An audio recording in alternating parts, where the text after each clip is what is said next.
We're trying all this out. Da da da da da da da da da da da da da. Hang on, guys. We're running some. All right, now I can post this. And we are live everywhere and everywhere. Okay, so this is something a little different. I'm running on two cameras on two different channels right now. Sure. I already see that we've got. Okay, so wait, crap. This is I got something a little different. Hang on. I'm running on two. Okay, so we're running two cameras at the same time right now. I've got the main show here, and then we're trying out the app of which you've already got 4 viewers on that app, and 1 on the other one. So, so to kind of explain what this is, I'm making a film called House of Horrors, which is a monster mashup: Frankenstein, Dracula, Wolfman, The Mummy, all mixed in together. It's going to be, the script is going to be written early 2017, and then optioned, and then hopefully made sometime in 2017, 2018. But what I've been doing is actually researching each one of my monsters, watching a ton of stuff on each monster, from film, comic books, novels, video games, like everything that I can kind of take in about each monster. I've done to make sure that when I represent each monster in the movie, oh wait, now they're saying they can't hear me. All right, well, comments are already coming in on that one. Hang on, guys, we'll get it all figured. Can just to clarify, I know you guys can hear me on this one because I see it. On the live channel, on this channel, can you actually hear me? Anybody? I'll wait and find out if these guys can actually hear us. I'll see if I can. Well, no, because it was coming through on the Facebook, so obviously... Okay, good, they can hear me. Yeah? Okay. All right, so recap. House of Horrors is my next really large-scale project that's very much like Plan 9 on that kind of scale. There's a couple companies that have already offered to represent the script to help me put it together. But in doing that, I do a lot of research on each monster so I can kind of put together kind of an analysis of each creature so that I can do my studies to represent each monster in the film. To keep up with everything in my entire curriculum, you can go to House of Horrors or Facebook/House of Horrors, and it's all there. So far, I have done Frankenstein's monster, Wolfman, Hyde, Invisible Man. Who was the other one? Frankenstein, Wolfman, Hyde, Creature from the Black Lagoon, which we can't do Creature from the Black Lagoon specifically. It has to be a creature-like kind of thing, like a swamp monster, stuff like that. This is Alyssa Lauer, which you guys can't see here, but you guys can see on this one. She's going to be handling your questions and comments that we will try to get to throughout the show. But on the curriculum that we're going through, 2 movies that we're going to talk about. We're going to talk about the original The Mummy with Boris Karloff from, I think, 1932, and the Brendan Fraser 99 remake of it, Stephen Sommers did. I watched both of them back-to-back last night, so I'm kind of going to be talking about each of those together.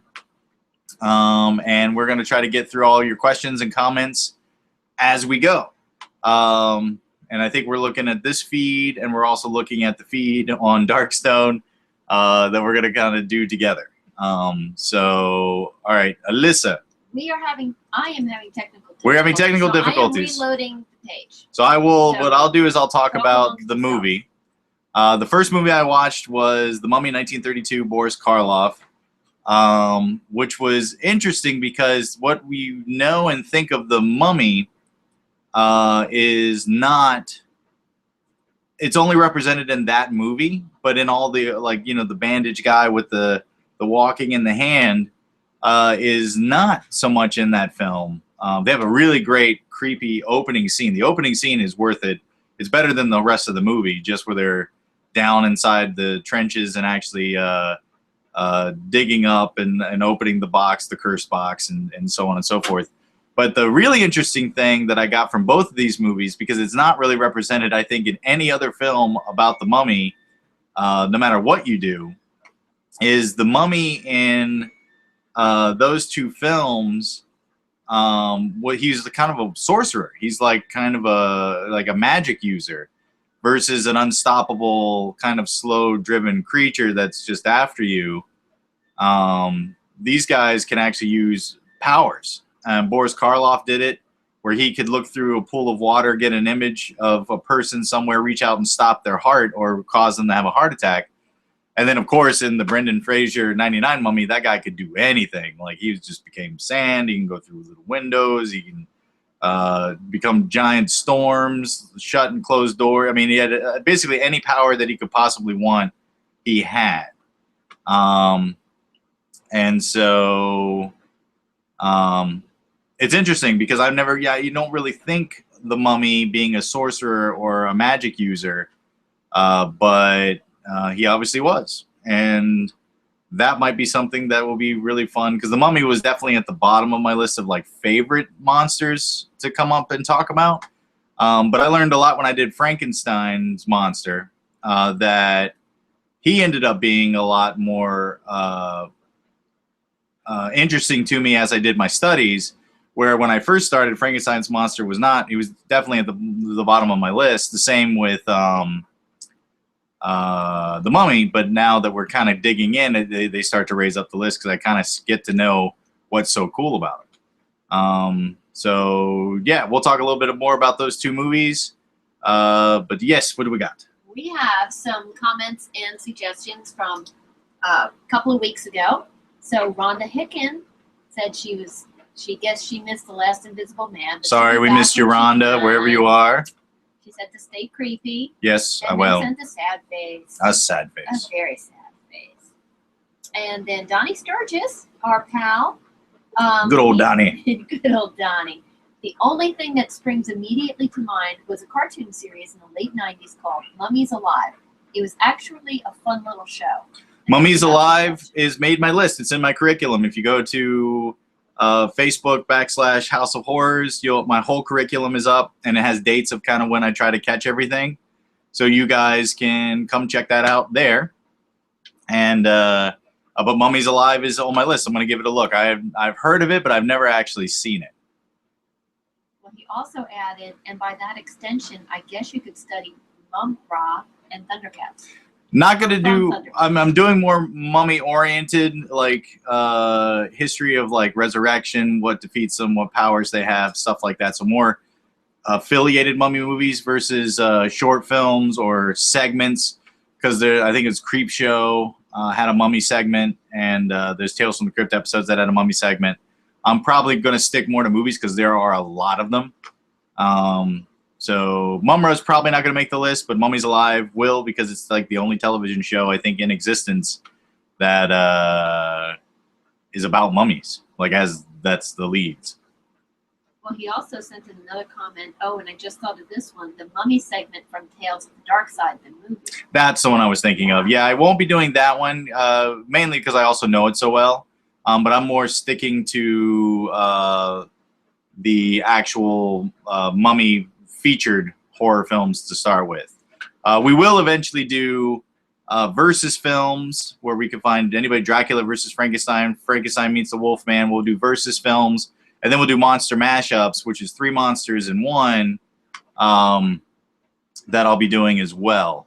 But not yet. First we got Mummy, then I think after Mummy we're doing Dracula, then we're going to do Bride, and then we'll do verses and monster mashups, and then I'll go off and write the script, and we'll get the party started with trying to make that movie. Sweet. All right, so what else we got? Some more? Oh yeah, I'm ready. All right. Give them to me. Bring it on. All right, Donnie Sturgis again. I know you already have the basics covered: Universal, Hammer, Brendan Fraser movies. Don't forget the robot versus the Aztec mummy and Bubba Hotep. I didn't put Bubba Hotep on the list. No? Because I've seen it so many times. I'm trying to get stuff that I don't know. but yeah, I know Bubba Hotep really, really well, so I don't really have to research it because I know the mummy who steals your soul through your ass. I'm very well aware of that movie. Don Coscarelli, great director, fantastic director. It's all cool. But he's not on the list just because I know it very well. Okay, and then another one from Donnie. And I just discovered that there was a Disney Channel movie from 1997 called Under Wraps. Oh, I looked that one up. It was Mummy Wraps. It was a little out of all, because I had a lot of these mummy movies to choose from, and that one was not at the top of my list just because it's the child, like, he's not killing people, which kind of rules it out. I think the killing people with the mummy killing seemed to be kind of mostly part of it. I know Mummy's Alive, that cartoon, are obviously not fucking people up, but that would probably get more into like the history and the lore of a mummy, which I'm a little bit more interested in. So I did not put Under Wraps on it, but I did look it up and take a quick gander at it. What else we got? We got plenty. Donnie Sturgis. Oh, there's a 1980 British film with Charlton Heston based on Bram Stoker's The Jewel of the Seven Stars called The Awakening. That is on the list. I am doing The Awakening. I also am reading the book Jewel of Seven Stars because at one point in time I considered making that movie after I had done Alucard, Bram Stoker's Alucard. I had considered doing it, but I thought doing the House of Horrors was more interesting to me than just a straight up mummy movie. But I am reading Jewel of the Seven Stars, which I will talk about, and The Awakening is on the movie list, so I'll be doing that as well. All right, Jessie Lynn Braxton. Hello, Jesse. Hello, Jessie. Indeed. And the mummy in the movie Monster Squad. Yes, Monster Squad will go on monster mashups because it's got more than 2. So I think every monster movie with 3 or 4 monsters will go on monster mashups, which is the last thing that we'll do. And yeah, Monster Squad is definitely something that'll go on that list because even though, once again, like Bubba Hotep, I know that movie backwards and forwards, but there isn't as many of those as there are mummy movies, so I had to be a little bit more picky with the mummies. Okay, Sounds Tom funny. Smith said there's a mummy in the movie Transylvania 65000, Yeah. as well as vampires, werewolves, etc. There's also a John Carradine movie called The Mummy's Ghost.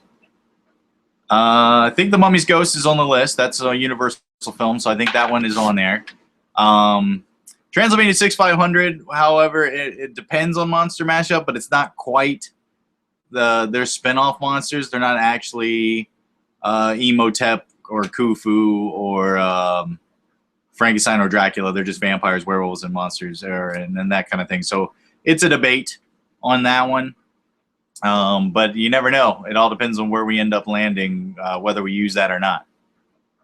Okay, Stephen Haar has suggested, I guess, the Brendan Fraser mummy movies. Yes, Brendan Fraser mummy movies. I watched the first one. The only one I'm going to do is the first one, just because it's more a little bit. I've seen all 3, and the first Scorpion King. I did not see the sequels, but it's more horror oriented. So I'm just sticking with the first Brendan Fraser mummy movie by Stephen Sommers, which I watched last night with the original Mummy back-to-back. And it was kind of cool because I didn't realize how much of a remake it was, how it really did just kind of tell the Boris Karloff mummy. Now, the action stuff that they kind of brought in, the Indiana Jones stuff, is a little bit more from the Universal sequel movies versus the first one, but the whole story of Emotep and the Noxamoon and the girl who is a descendant that he's trying to sacrifice to bring her in, all that stuff was very much a straightforward retelling of the Universal Boris Karloff mummy, which I thought was pretty cool. Versus Trying to get versus trying to I think in the first one he tried to infiltrate the group and like not know, they didn't know he was the mummy that was dug up until they figured it out. Where in the Stephen Sommers version, he lets himself be known. I'm a bad guy. I'm gonna eat you the whole way through. But I actually really enjoyed it. I thought it was actually a very, very good remake. But I thought when I went to go see it a long time ago, I didn't think of it so much as a remake as just another Mummy movie. But no, it's pretty straightforward remake. They even worked in the White Cat. In the Universal Boris Karloff version, the White Cat is on his side. It actually kills a dog because of the godlike. I think it's a god takes over the cat, or the cat is a god. They kind of get a little weird in the description of that, but the White Cat kills the god. So they brought that in, versus getting into that whole weirdness in the Stephen Sommers version. They use the White Cat to repel the Mummy as like garlic to a vampire until he becomes powerful enough that cats are not dangerous to him. So they really went through a lot of detail in both of those to kind of bring that all in, and I thought they did a good job with it. Next would be Russell Richards. Russell Richards, hey man. Yay. I own a DVD of the original Karloff Mummy if you want to borrow it. There's a cool little doc about it, and the Mummy sequels among the extras too. Got the Universal box set collection. Thank you, though. And I think it has the those documentaries you were talking about, Mummies, the Mummy Archive, and I can't remember the name of it, but the documentaries are on there. I think you're talking about the same box set that I have, but I got them on my list, so thank you. Okay, Raven Carter suggests Groovy Ghoulies. Groovy Ghoulies I is used to watch that. that's a monster mashup, isn't it? I'm not too familiar with It was it. a cartoon. But it had Dracula, Frankenstein. Yeah. Yeah, that'll eventually end up in the monster mashup section that I'll get to before I start writing the script, like the last thing I do. But Groovy Ghoulies has definitely hit my radar. I have not seen it, but I will be checking it out. Monster mashups would be a huge amount of stuff. That's a big one. Well, not for movies, but for extras, there's tons. Yeah. Kenneth Tabor. Kenneth. Tales from the Dark Side. The movie had a great mummy story. Highly recommended. Yeah, I'm very familiar with it, but as I said earlier, because there's so much to kind of weed through and pick, I decided not to do. This is really weird. I got two cameras going at once. I'm trying to like give you enough love, and I'm trying to give you enough love. I got to figure out how to make all this go through one. Sorry, out of character. But yeah, I definitely am very familiar with the story as well, so it's not something that I had to go back and look at specifically, but I might end up checking it out again when I'm doing my additionals, just because where like Invisible Man, I did a lot more of that because there wasn't as much to pick from, where the Mummy, there's so much to pick from, and most of them are not great, so there'll be some drinking involved eventually to get through them. Yeah. What else we got? All right. Kenneth has also suggested a Luc Besson movie, who he did Fifth Element movies. Yep. The Extraordinary Adventures of Adele Blanc-Sec. Oh, I think I missed that one. He's got a, like a little link thing, so I think if you go on that page, you'll be able to see more about it. I don't remember. That's not on my list, but I'll go back and check the link out and see what that's all about. It didn't make the cut. But I am a big Luc Besson fan. I really liked The Transporter a whole lot. And, of course, Fifth Element. But, yeah, I'll go back and check that out. Okay, he also suggested, of course, Bubba Hotep. Yep, Bubba. Bubba Hotep. And Bubba. then The Awakening, and this one... Awakening made the cut. Oh, good. And that is adapted from Bram Stoker's story. Jewel of the Seven Stars. We're going to do the book as well. Okay. Oh, and that's it for the older. All right, we're getting... Roll on up. We're going to our next segment of comments and whatnot.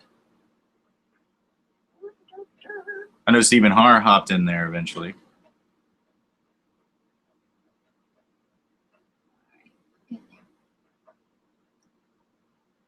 Dee dee dee Oh, no, dee don't do dee that. dee dee dee dee dee dee dee dee. Well, you guys on this feed here, that we have a lot more watching on this one than we do on that one. What is your favorite Mummy movie? Just throw those out there, just like randomly. What is it that, or favorite adaptation of a Mummy? Because I know Mummy's been in a bunch of other stuff. What is one of some of your favorites? Because maybe that'll help me.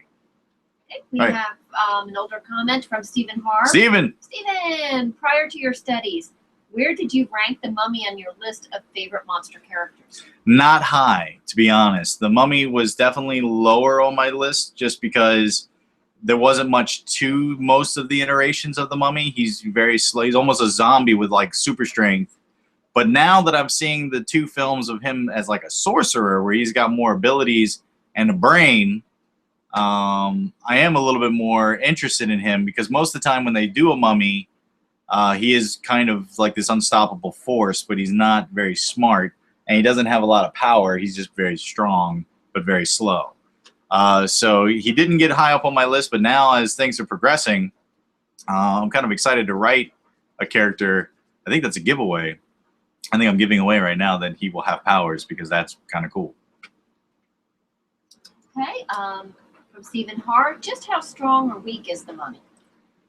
Depends on the iteration of the Mummy of how strong or weak that he is. I would imagine him being fairly strong, just very slow. So it'll be kind of a slow process, like of him crushing your neck, but he definitely can do it. All right, Tom Gore. That's a pussy. That's nice. You can't see it. That's a pussy on the big screen. See, now after you say that, you have to show him. All right, we'll come over and bring these guys. This is Nigel. Let's see. He's British. Here. All right, I'll You hold get him. I'll the hold Nigel. him. I got him. This is the guy who watches a lot of Penny Dreadful with me. As he look at him, he's just falling asleep. Okay. Well, all right. Next question. Okay, Tom Gore, Curse of the Mummy. Why is it used in every episodic fantasy series with no lasting results, no matter what series? Buffy, Young Indiana Jones Chronicles, Smallville, etc.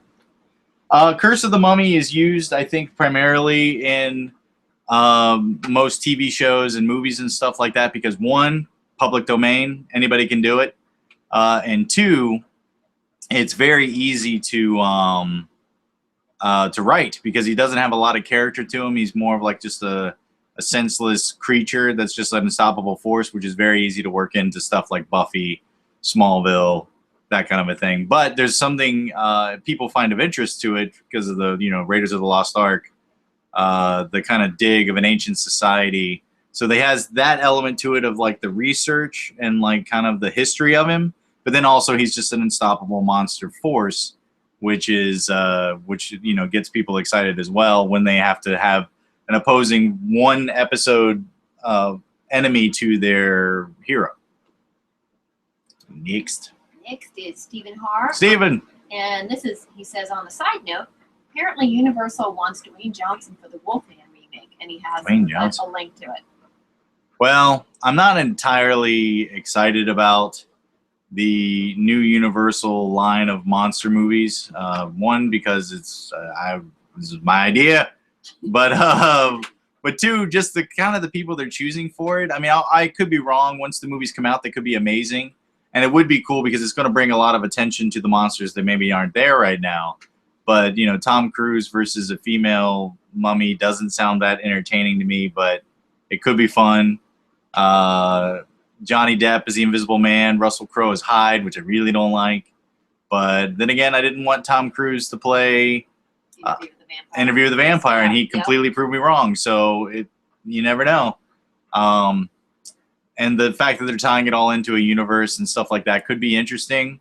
But I think their game plan is going to take so long before we actually get a monster mashup or a monster meeting each other. That I think my film might have a chance of coming out before that. But even if it does, it's all the same world. And if we can get more monsters on the big screen, great. I'm not entirely looking forward to the run just because I think it's all about money and franchising and really big names versus the content and directors. I think if they were getting their directors first before the actors were hired on, I think it would be a lot more, it would have more style to it versus, just a money grab. But we'll see. Stephen Haar says Arnold Vosloo was epic as the mummy. I am not sure who we're talking about. Who Arnold Vosloo, which mummy he was. Vosloo. also? I don't know which mummy, unless we're. Let me know, Steven, what mummy Arnold played, and I will comment appropriately or inappropriately. Well, Rhonda Hicken, and I agree with this, I feel the same way. The Mummy has never scared me. He needed to be more supernatural. I never Yeah. found the Mummy all that scary because he was always so slow. He was very What slow. did he do? He'd get you, and he would kind of, Yeah, it was kind of the thing that made where they kind of banked on the Mummy being scary is that he was unstoppable. No matter, like, he's coming for you, and no matter what you did, you could not stop him from getting you. So I think that was important. So far as the design of the Mummy being scary, but I think he's a lot scarier when he has a lot more abilities and like a mind and plotting. That, I mean, there are things that seem to control him, like curses. He has to follow said curse. But when they made him, especially the Boris Karloff version, they made him a lot like Dracula. They even like kind of gave him the glowy eyes that they did Bela Lugosi. So that was more that version of the Mummy interests me more, and I think can be scarier than just the slow. Well, is essentially he's Jason Voorhees. He's just an unstoppable. Or I guess the Mummy would be more like Michael Myers, because Michael Myers is after specific people, and if you get in the way, he kills you. But he's like this slow, unstoppable force, and the Mummy is basically Michael Myers. never thought of that. I would imagine, because Jason, you get in his way, you die. He's kind of like a tornado, but he's just after any and everybody. So he's more of your Frankenstein monster, where Jason Voorhees would be. He's resurrected. Lightning brought him back to life. I mean, they were really beating Frankenstein's monster. Where I think the Mummy is more Michael Myers, because he's on a specific mission, but is slow and will tear you apart if you get in his way on his path. I guess if they're the new versions of the old monsters. Next question. Kenneth Tabor. Kenneth. Russell Crowe is Hyde. I'm bummed out now. Yeah, I know. You never know, though. Like, Russell Crowe could be amazing as Hyde, but we'll see. Like I said, I wasn't into Tom Cruise's Lestat, but that was great, so maybe we'll get lucky. Okay, and then Kenneth Arnold did the 1999 movie. Arnold was in the... Oh, yeah, no, he was a great Mummy. From the Stephen Sommers version. No, I loved him. I thought he was fantastic. He brought in a lot more character than you normally would get out of a mummy, so that was cool. Well, he goes on with that with the next question. In the 1999 movie, there were so many great characters. Any particular one you liked? I think I liked Brendan Fraser, the kind of new take on, well, of course, the little side Benny was hilarious. My favorite Benny line in the Mummy, when the Mummy walks by and he had just used a big sandstorm to kill the British guy and take out the plane. He's like, I love the sand. It was all big and scary, and you bastard. And like just walks on. I thought that was a great delivery. But no, I think Brendan Fraser kind of he kind of won that movie of just being a very tough version of Indiana Jones. Like Indiana Jones he's tough and he's rugged, but he's not like, I'm gonna shoot a bunch of people with 2 bunch of guns and throw a chair to like stop you from running. So he was kind of like a Neanderthal version of Indiana Jones, which I thought worked really well. Okay, we just got a link sent to us from Brad P. Thompson. Brad, welcome to the show, Brad. Hey, Brad. Wikipedia link, The Curse of the Aztec Mummy. Is it a movie? Oh, we're clicking on the link right now. Okay. Just to... It's a Spanish movie, 1957, Mexican horror film. Oh, that's directed cool. by Rafael Portillo. Okay, well, I'll check the link out and maybe add it as an additional to I my wanna see curriculum. That sounds kind of cool. Yeah, that sounds. I watched the Spanish Wolfman, which has a sequel where like Wolfman meets the vampire woman, and that was kind of cool.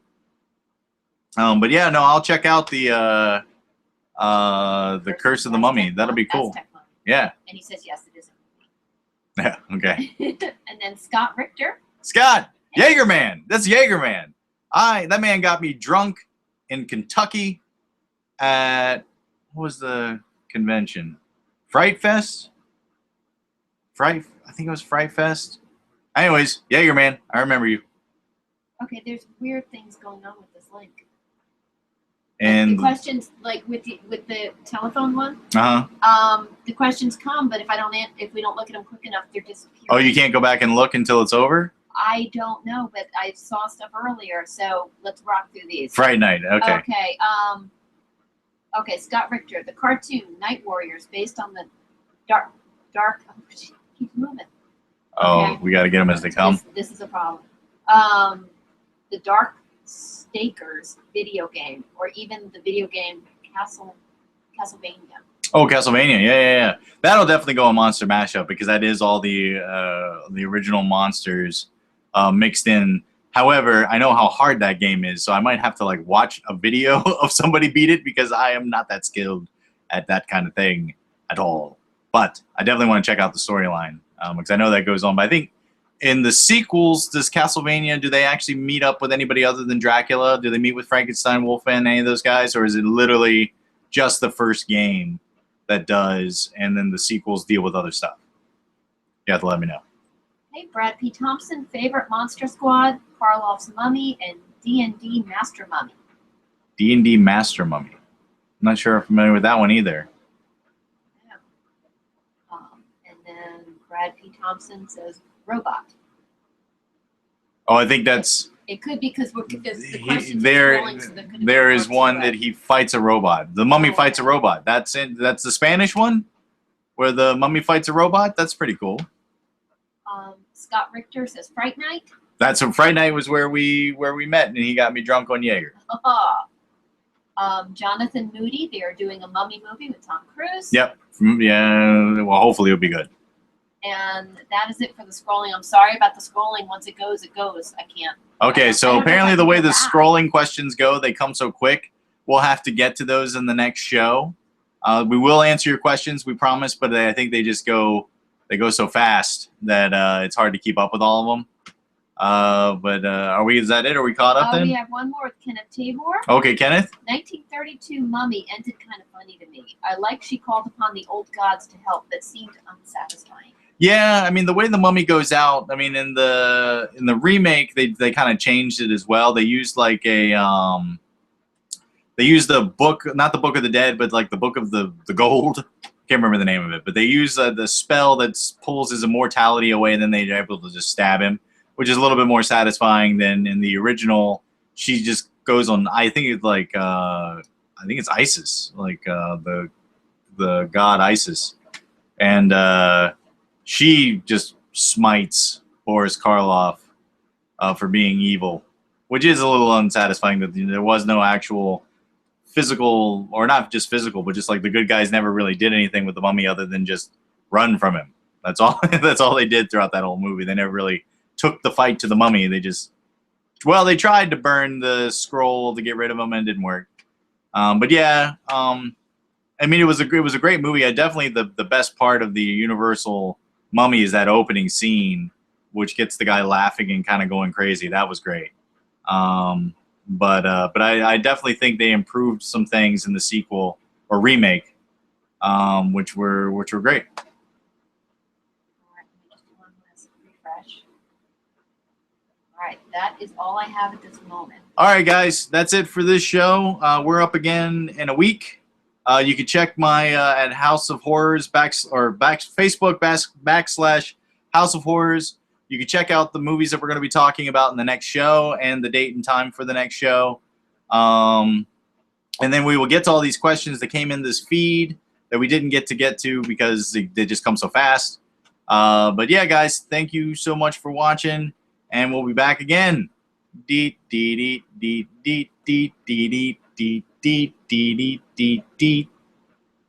is not a touch screen. I'm getting used to multiple cameras.